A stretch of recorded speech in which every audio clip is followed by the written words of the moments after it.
पुण्यात पुन्हा एकदा गाड्यांची तोडफोड झाली आहे। टोळक्याकडून गाड्या फोडून दहशत माजवण्याचा प्रकार। सिंहगड रोडवरील हिंगण्यातील खोराडा वस्ती भागात गाड्या तोडफोडीची ही घटना। 15 ते 20 तरुणांच्या टोळक्याने परिसरात गाड्यांची तोडफोड करून दहशत माजवण्याचा प्रयत्न केलाय।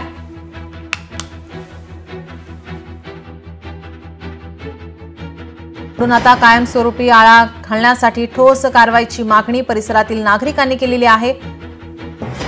पुण्यातील ही घटना पुन्हा एकदा टोळक्यांकडून दहशत माजवण्याचा प्रयत्न, गाड्यांची तोडफोड करण्यात आलेली आहे। या प्रकरणी आता पुणे पोलीस काय ऍक्शन घेतात याकडे आता सर्वांचं लक्ष असेल।